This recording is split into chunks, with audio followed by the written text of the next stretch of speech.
तो यारो अवतार फायर इन एश का ट्रेलर हमारे सामने आ चुका है और इसको देखकर लग रहा है कि भाई मामला इस बार बहुत ज़्यादा सीरियस है।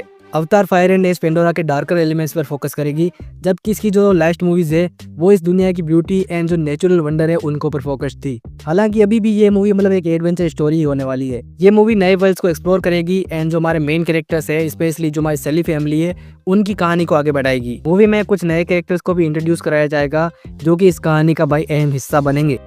जेम्स कैमरन ने जो हमारी अवतार दी वे ऑफ वाटर आई थी उसके मतलब कुछ सीन्स को काट दिया था एंड उन सीन्स को भाई अवतार फायर एंड एश के स्टार्टिंग में दिखाया जाने वाला है। एंड ऐसा सुनने में आ रहा है कि वो हमारे स्पाइडर जो कैरेक्टर है उससे रिलेटेड होने वाले हैं। शायद से ये सीन्स आरडी के पेंडोरा वापस आने से पहले के सीन्स हो सकते हैं और इन्हीं सीन्स की वजह से पार्ट 2 और पार्ट 3 आपको एक ही कहानी का हिस्सा लगेंगी, दोनों एक जैसी लगेगी। जैसे जैसे मूवी की स्टोरी आगे बढ़ेगी इसकी जो स्टोरी टेलिंग है वो और भी ज़्यादा डेंस, कॉम्प्लेक्स एंड रिच होती जाएगी। ये फिल्म वॉयलेंस, ग्रिप एंड जो कॉन्सिक्वेंसेस है उनको एक्सप्लोर करेगी और फायर एंड एश भाई इसी को रिफ्लेक्ट करते हैं, जिसमें फायर रिप्रेजेंट करता है नफरत, गुस्से एंड वॉयलेंस को एंड एश रिप्रेजेंट करता है आफ्टरमेथ को, यानी कि दुख एंड लॉस को। मतलब सब कुछ जलने के बाद जो बचता है वो राख। इस मूवी के जो डायरेक्टर है जेम्स कैमरन, उन्होंने भाई एक इंटरव्यू के अंदर कहा था कि जो अवतार फायर एंड एश है सिर्फ हम आपको भाई अब तक का सबसे बेस्ट वाटर वीएफएक्स दिखाने वाले हैं, इसके बारे में नहीं होने वाली है। इस बार आपको कैरेक्टर्स के दिल एंड आत्मा के अंदर भाई गहराई से उतरने का मौका मिलेगा। यानी कि जो भाई हम लास्ट 2 मूवी से कंप्लेन कर रहे थे कि भाई मूवी की जो स्टोरी है वो एकदम सिंपल चल रही है, कैरेक्टर को ज़्यादा एक्सप्लोर नहीं किया जा रहा, तो वो इस मूवी से कंप्लेन नहीं होने वाली। इसके साथ ही जो जैक चैंपियन है जो कि स्पाइडर का कैरेक्टर प्ले करते हैं, उन्होंने कहा कि ये मूवी काफ़ी ज़्यादा शॉकिंग होने वाली है और हार्ड लेफ्ट टर्न लेने वाली है। आपको लगता है कि भाई आपको पता है कि कहानी कहाँ जा रही है, लेकिन भाई ऐसा कुछ भी नहीं होने वाला। मूवी देखने के बाद आपको ऐसा ही लगेगा कि अरे यार मैंने कभी सोचा ही नहीं था कि ऐसा होगा। अवतार फायर एंड एश के अंदर आपको भाई काफ़ी सारे shocking moments, surprises and brave and bold story choices देखने को मिलेगी। जेम्स कैमरन ने तो भाई यहाँ तक दावा किया है कि भाई जो भी आपने सोचा होगा कि मूवी के अंदर ये होगा वो मूवी के अंदर होगा ही नहीं। अवतार फायर एंड एश इस बार हमारे जैक के कैरेक्टर पर फोकस ना करके जो लोआ का कैरेक्टर है उसके ऊपर ज़्यादा फोकस करेगी। और कुछ सीक्रेट सोर्सेज से ये भी पता चला है कि अवतार फायर एंड एश को इस बार लोआ का कैरेक्टर नरेट करने वाला है, जैक नहीं। यानी कि इस मूवी की जो स्टोरी है वो हमको भाई लोआ के कैरेक्टर के पीओवी से देखने को मिलेगी। लोआ क्लैश मूवी में अपने भाई की डेथ से भाई ट्रॉमेटाइज है और वो अपने दोस्त पाइकान के साथ में कुछ टाइम बिताने की कोशिश करेगा। लेकिन इस मूवी में हमारे पाइकान की नई लव इंटरेस्ट तानोक भी इंट्रोड्यूस करवाई जाएगी और पाइकान का तानोक में ज्यादा इंटरेस्ट लोआ के साथ पाइकान के जो रिलेशनशिप है उसके ऊपर ज्यादा स्ट्रेस डालेगा, जो कि लोआ की जेलेसी एंड उसके जो फ्रेंडशिप डायनामिक्स है उनके अंदर आए चेंजेस के थीम्स को एक्सप्लोर करेगा। ये तो भाई लड़की मिलते ही दोस्त को भूल जाने वाली बात हो गई। इस मूवी में पाइकान के साथ साथ उसके जो तुलकन कल्चर है एंड उसकी जो हायरार्कीज है उनको भी एक्सप्लोर किया जाएगा। अवतार फायर एंड एश के अंदर जो हमारा फायर है वो एक सिंबॉलिक रोल प्ले करेगा एंड रिप्रेजेंट करेगा एक नई क्लैन, मंकवान क्लैन को। ये एक अग्रेसिव वोल्केनिक क्लैन होने वाली है जो कि एश विलेज में रहती है एंड इसके जो लोग हैं एश पीपल्स वो आइवा को फॉलो नहीं करते हैं बल्कि उससे और भी ज़्यादा नफरत करते हैं, क्योंकि एक ज्वालामुखी स्फोट ने उनके पवित्र स्थलों को नष्ट कर दिया था और आइवा और उनके पूर्वजों के बीच जो संबंध है उनको भी पूरी तरीके से खत्म कर दिया। इस क्लैन की लीडर होने वाली है एक फीमेल नावी वरंग, जिसको इस मूवी का मेन विलन और उसके अपने लोगों का हीरो बताया जा रहा है।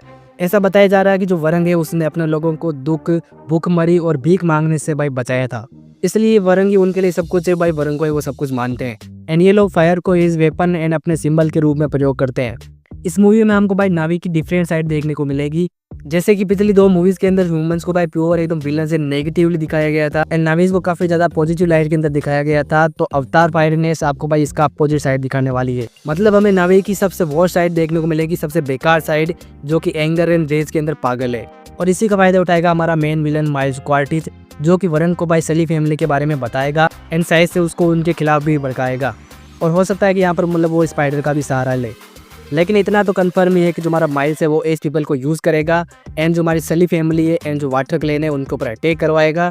और इसके लिए भाई एक सीन के अंदर हम देख सकते हैं कि जो हमारा माइल्स है वो ह्यूमन वेपन्स है वो भी एश पीपल को दे रहा है, उनके लिए ला रहा है।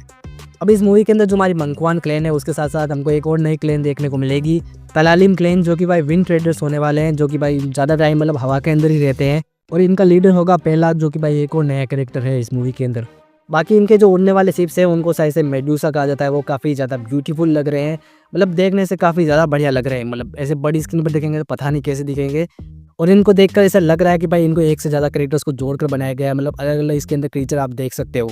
बाकी इस मूवी के अंदर जो हमारे स्पाइडर है उसका बहुत बड़ा और इंपॉर्टेंट रोल होने वाला है जो कुछ भी उसने पार्ट 2 के लास्ट में किया था उसके बाद वो अपने इनर टर्मोइल एंड कॉन्फ्लिक्ट से फाइट करेगा इस मूवी के अंदर।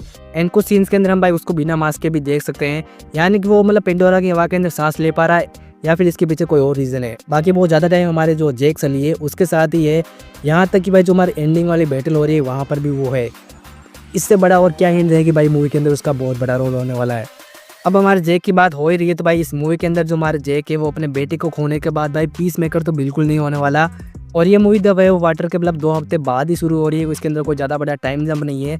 तो फिर मतलब जो हमारी नेथियम की जो डेथ है वो मतलब अभी भी मतलब ताज़ा है, रो है, इसलिए हर कोई सदमे से गुजर रहा है। जो हमारे मतलब जेक एंड नेथियन ही है वो अपने बेटे की मौत से मतलब उबर रहे हैं, जो हमारा लोआक है वो अपने भाई की मौत से और अपने गिल्ड से उबरने की कोशिश कर रहा है।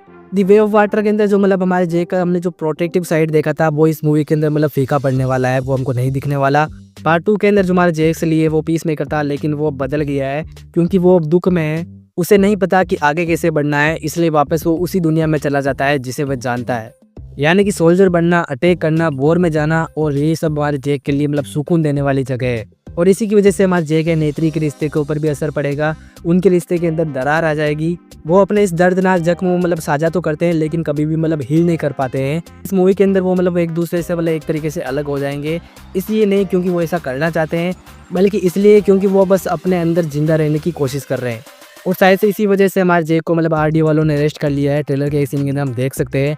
एंड जो हमारी नेत्री है वो भी मतलब ऐसे काफ़ी ज़्यादा घायल हो चुकी है। अब भाई जेक को तो भाई ऐसे लग रहा है कि भाई वो ट्रायल या फिर एग्जीक्यूशन के लिए ले जा रहे हैं, जो कि भाई मूवी के इंटरवल तक का सीन हो सकता है कि जिसके अंदर जेक को पकड़ लिया उसको ले जा रहे हैं, जो कि भाई वहाँ से आसानी से भाई निकल के आ सकता है, वहाँ से बच के निकल आएगा। एंड तभी तो वो मतलब हमारे माइल्स के कैरेक्टर से भाई एंडिंग इधर एकदम फाइनल बैटल करेगा। तो हमारे सारे हीरोज डिवाइडेड है, हवा के अंदर नुकसान है और चारों तरफ से भाई वॉर मंडरा रही है। एंड जो आने वाली जो नावी विलेन है वो मतलब आग के अंदर की डालने वाला काम करने वाली। तो तैयार हो जाइए अवतार फायर एंड एश के लिए, जो अपने साथ काफी ज्यादा दर्द लेकर आने वाली है। बाकी अगर आपने ये ट्रेलर देख लिया, आपको क्या लगता है कि भाई मूवी के अंदर क्या होगा, मूवी के अंदर कौन मरेगा इस बार, वो सब आप मेरे को कमेंट में जरूर बताना। लेकिन उससे पहले अगर आपको ये हमारा वीडियो अच्छा लगा हो तो लाइक कमेंट शेयर कर देना। एंड चैनल में ऐसी वीडियो देखना आपको पसंद है, चैनल को सब्सक्राइब भी कर देना।